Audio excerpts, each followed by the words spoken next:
dans notre chanson, ce que je veux dire, c'est que normalement, 3 heures, on a du temps pour le faire. Son heure de tuning. Non, mais je dis.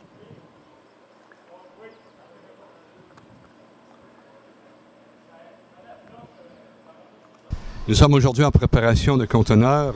J'aimerais que tu nous parles du processus de cette préparation de tous ces conteneurs-là. Combien qu'il y en a de conteneurs? Bien, cette année, on va avoir 3 conteneurs qui vont partir pour Palencia. Celui-ci part le 19 août. Il y en aura un deuxième qui va partir le 2 septembre à Collaboration Santé internationale de Québec. Et le troisième, ce sera ici le 16 septembre à Saint-Hugues. Et comment ça se passe exactement? Bien, il y a du matériel qui se ramasse toute l'année. On a une série de bénévoles. Et ici à Saint-Hugues, là, les principales bénévoles qui nous aident, c'est des gens de Montréal, de la rive nord de Montréal, de la rive sud de Montréal, de Saint-Hugues, de Saint-Hyacinthe, de Sorel. Il nous arrive un peu toutes sortes de matériel de ces gens-là, ici, et ceci depuis le mois de mai. Ça veut dire qu'on recueille depuis le mois de mai, là. Qu'est-ce qu'on recueille exactement? Quoi? Bon, dans le cas qui nous touche présentement, on a beaucoup de vaisselle, on a du linge pour enfants, on a des souliers pour les enfants. Vous voyez ici, on a beaucoup de mobilier institutionnel qui vont servir pour l'atelier des jeunes, puis ultimement, ça va se retrouver dans les classes et dans la famille de Palencia.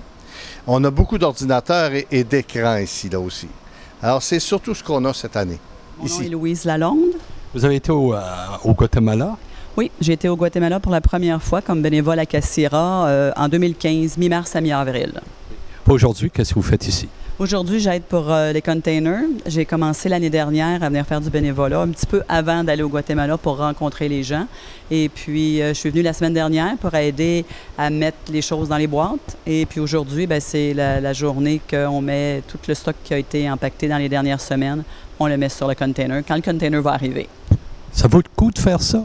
Bien, moi, je pense que oui. Quand on voit aussi tout ce que les gens donnent, puis avoir été là-bas au Guatemala, je pense qu'on comprend. Quand on faisait le tri des choses la semaine dernière, on nous disait, bon, ceux qui sont allés au Guatemala, vous savez ce que les gens utilisent ou pas. Pour nous, on disait, ça, c'est bon. Eux autres, là-bas, t'arrives, non, c'est pas bon parce que ça durera pas, ça n'a pas une vie. On prend juste un plat de plastique qu'on dit qu'on peut utiliser ici.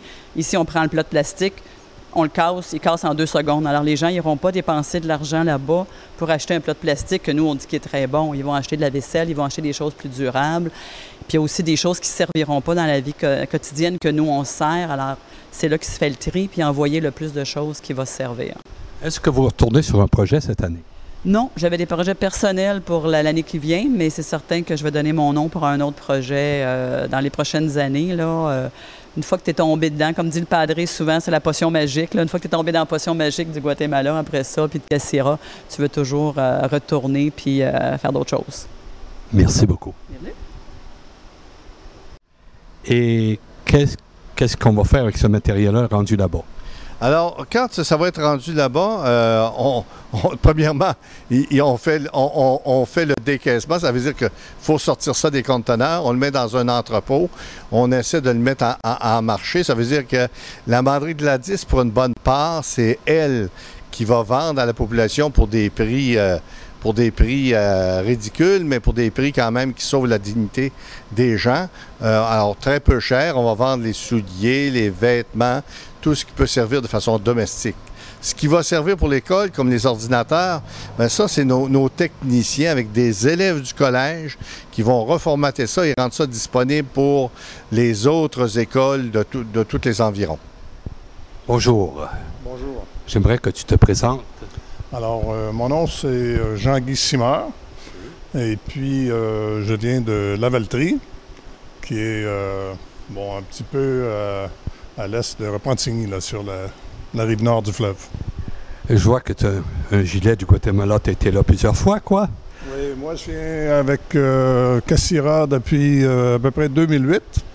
Et puis, depuis ce temps-là, pas mal à chaque année, je vais soit au Guatemala ou dans un des autres projets. Quelles sont tes fonctions là-bas? D'habitude, j'y vais réellement comme participant. J'ai déjà fait un truc d'administrateur au Guatemala là, pour m'occuper du transport, mais ça, c'était en 2009, je crois.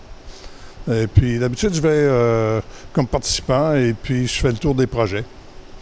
Aujourd'hui, qu'est-ce que tu fais ici? Ah ben aujourd'hui, c'est la 3e année que je viens ici pour aider avec Pierre Paré pour remplir le conteneur du camion là, avec le matériel pour aller à...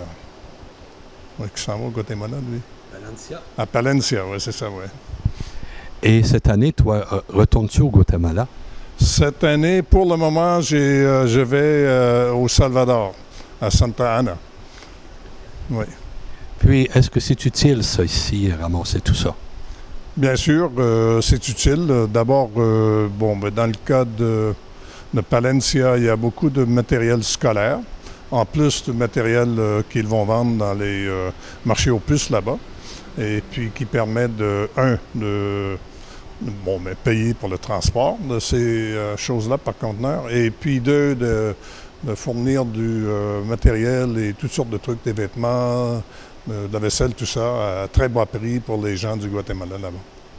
Je te remercie beaucoup, Jean-Guy. Merci. Quel est le coût de ça?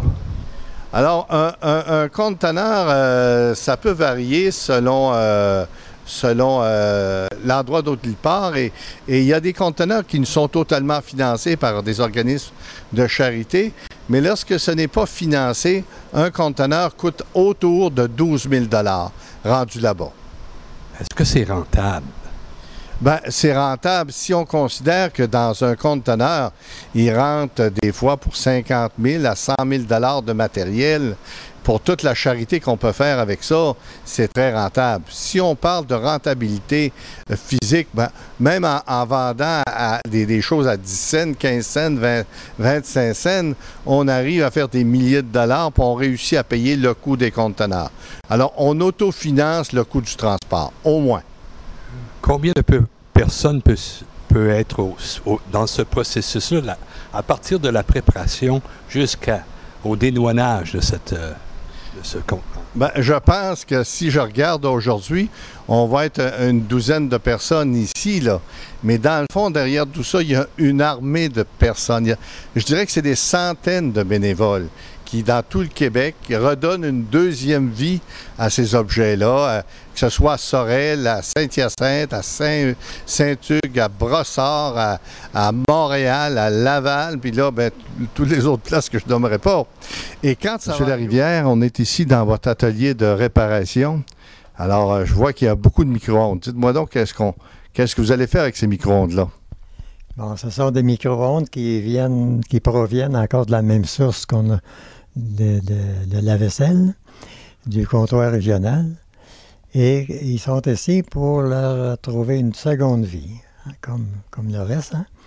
Et puis vous en voyez plusieurs. Ils sont pas tous réparés encore, mais on a récupéré à date là, une quarantaine. Puis peut-être qu'ils vont en avoir 4-5 de plus là, pour le conteneur de cette année. C'est pas les derniers modèles, mais il y en a des beaux au travers aussi. Mais il faut dire que c'est les meilleurs fours, les plus durables. Sont moins fragiles que les fours nouveaux. Ça veut dire que cette génération-là sont plus solides que les générations récentes. Oui, absolument. Et puis, ils sont réparés avec des pièces que je récupère dans d'autres. Et quand ça va arriver au Guatemala, il y aura encore peut-être une cinquantaine, une soixantaine de Guatémaltèques qui vont nous aider à vider ça. Et puis dans la distribution, ça va continuer d'avoir quelques autres dizaines de personnes qui vont nous aider. Ça fait combien d'années que tu fais ça? Les premiers qu'on a commencé, c'était en 2006. Alors, depuis ce temps-là, on est dans notre 10e année. Je pense avoir participé à au moins une vingtaine de conteneurs, peut-être 25 conteneurs depuis le départ. Là, je dois vous dire que sur la moyenne de tout ça, on a eu des difficultés, il y a eu des problèmes, il y a eu beaucoup de plaisir, beaucoup de solidarité. Puis je pense qu'on a réalisé beaucoup. Ça vaut vraiment la peine. On donne une deuxième vie. Mon nom, c'est Richard Poulin. Je demeure à la Quai de Chemin. Et puis, moi et mon épouse, on fait partie de Quadira. Oui. Moi-même, je suis sur le conseil d'administration. Et actuellement, ici, c'est Pierre Paré, qui m'a demandé d'être responsable pour superviser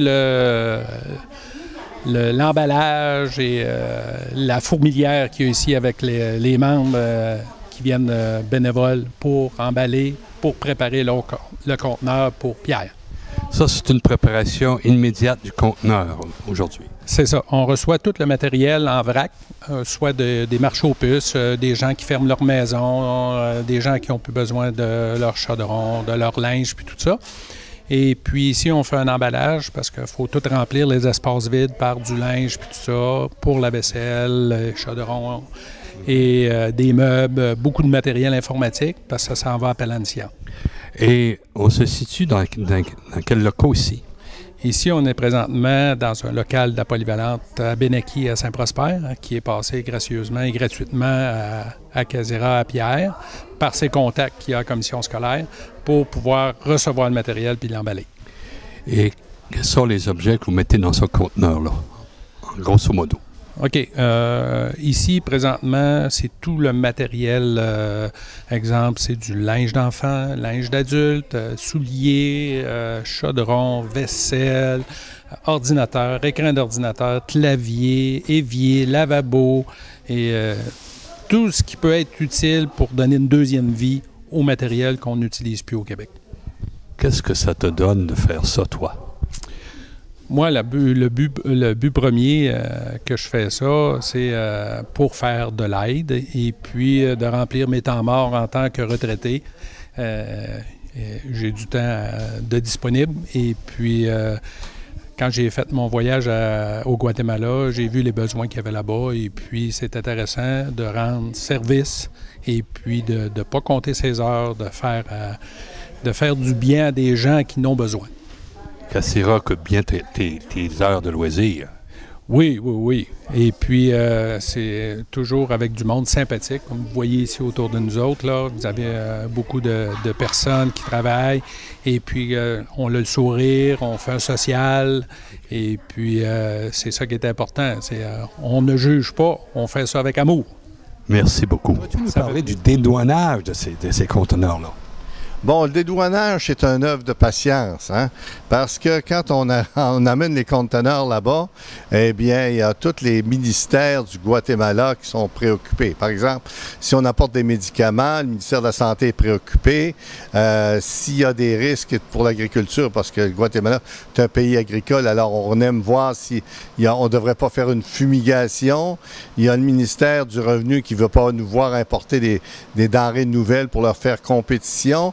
Alors, tous les ministères s'intéressent beaucoup, de sorte que, rendu au Guatemala, après peut-être 3 semaines de voyage maritime, il faut peut-être compter quasiment 5 semaines là, pour réussir à ce qu'on appelle dédouaner le conteneur. On vient tous les mardis, on vient ici.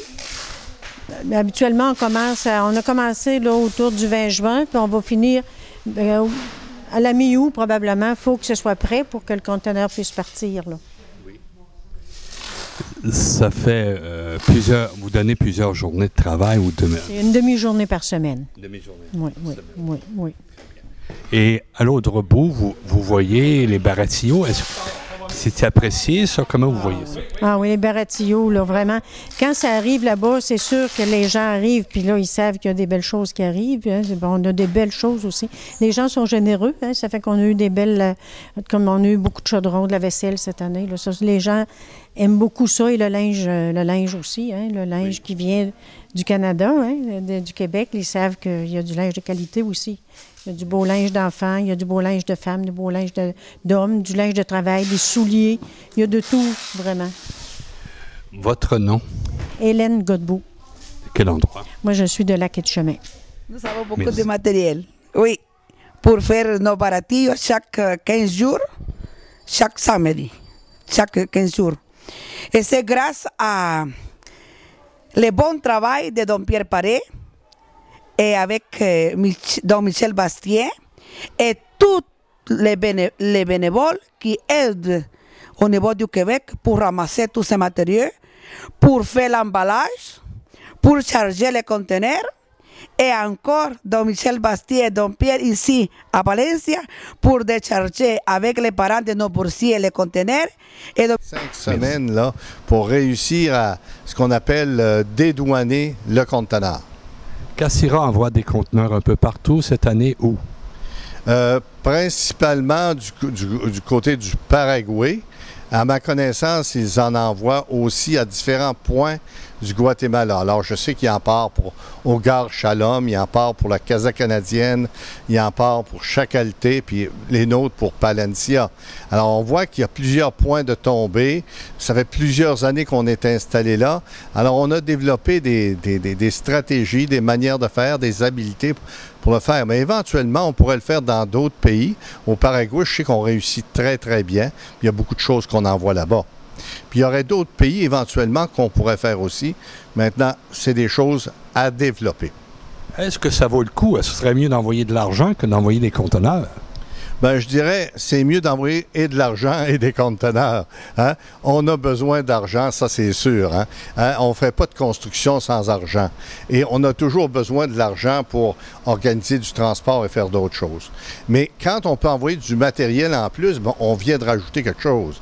Puis on sait qu'on envoie beaucoup de ressources humaines. Hein? Tous nos bénévoles qui viennent là, c'est des ressources humaines qui arrivent avec leurs compétences, leur bonne volonté, leur énergie et leur vouloir de partager la solidarité.